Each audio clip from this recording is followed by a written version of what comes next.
Hello everyone! Napaakan ba ka og nagkalain-lain nga mga mananap? Ang Dr. C Medical Clinic and Laboratory nagahatag og free nga services alang sa anti-rabies sa mga nangatawo nga napaakan og mananap kay ang clinic usa ka animal bite center nga accredited sa Department of Health. Usa-usab ka PhilHealth accredited facility. Ang mga services nga ginahatag sa maong pasilidad mao ang anti-rabies vaccination, anti-tetanus vaccination, booster vaccination, category 3 anti-rabies treatment, free siya kung ikaw usa ka eligible PhilHealth member. Kini nga mga proseso ang imong buhaton kung ikaw moabot sa pasilidad. Inigabot sa pasyente sa maong pasilidad, diretso siya sa usa ka information desk aron sa pag-registered sa iyahang pangalan. Pag-abot sa pasyente o ang iyahang representative gikinahanglan nga isulat niya ang kumpleto nga detalya sa iyahang pangalan ngadto sa logbook para sa pagtuki sa iyahang record via online.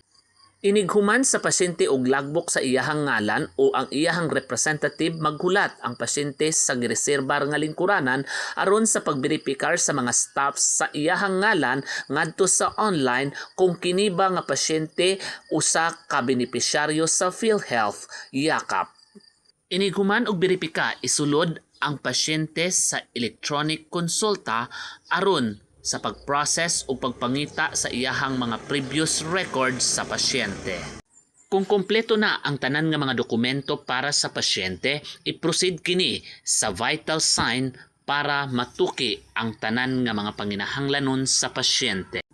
Unang buhaton, timbangon ang pasyente para makuha ang iyahang hibughaton. Kuhaon usab ang iyahang height para mahibaw-an kung unsa kataas ang iyahang hitason. Inig kahuman, kuhaan ang pasyente og thermometer kung kini ba gihilantan ang pasyente or wala. Butangan usab og pulse oximeter ang pasyente aron ma-monitor ang iyahang oxygen sa lawas ug ang iyahang heart rate. Kuhaan usab og blood pressure ang pasyente aron masiguro ug ma-monitor kung unsa kataas ang blood pressure sa usa ka pasyente. Inig kahuman pikturan ang pasyente aron madokumento ang date o adlaw sa iyahang pagpakonsulta sa maong pasilidad. Ug i-attach kini sa iyahang documents. Inig kahuman og picture, ibiripika ang pasyente pinaagi sa PCU o PhilHealth check aron masigurado kung aduna ba kini PhilHealth ang maong pasyente para makuha usab ang iyahang transaction number nga ibutang didto sa iyahang final record. Inig kahuman og kuha sa transaction number, pikturan kini ang PCU sa pasyente para i-attach kini sa iyahang documents. Kung prepare na ang tanan nga dokumento sa pasyente, ihatod na sa doktor ang iyahang tanan nga dokumento para i-assess sa doktor kung unsa ang iyahang gibati ug asa ang dapit ang napaakan ug unsa ang iyahang mga sintomas sa pagkapaak sa iyahas sa usa ka mananap. Ang category 3 maoy libre sa PhilHealth yakap kanang napaakan nga adunay samad. But bisan pa man nga nakamrasan lang ka basta ang saang pinaakan o nakamrasan duol sa ato ang mga kamot kay ang kamot daghan man na mga nerves nga mo direct didto ang virus sa utok ug ang mga kamras anaa duol sa imuhang ulo ug liog mauna siya ang pwede nga makategorize sa doktor nga category 3.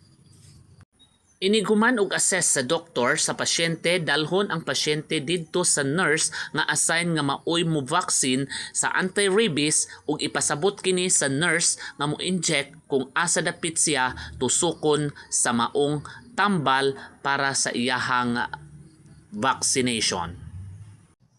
Duha ka abaga sa pasyente ang injekan sa maong vaccine. Inig kahuman, i-skin test ang pasyente para masigurado kung dili ba kini ug wala bay allergy ang pasyente sa maong tambal nga ipatusok sa iyaha. Inigkahuman sa 15 minutes after sa skin test sa pasyente, ta itan-awon sa doktor kung kini ba ay nag-allergy o wala. Kung wala nag-allergy, ipadayon na ang pag-inject sa pasyente ngadto sa iyahang samad kung asa diin siya napaakan o nasamdan sa mananap para sa iyahang first dose sa iyahang anti-rabies vaccine. Unsa pa ang inyong gihulat, ang Dr. C Medical Clinic and Laboratory andam mo serbisyo kaninyo gikan sa Lunes ngadto sa Sabado.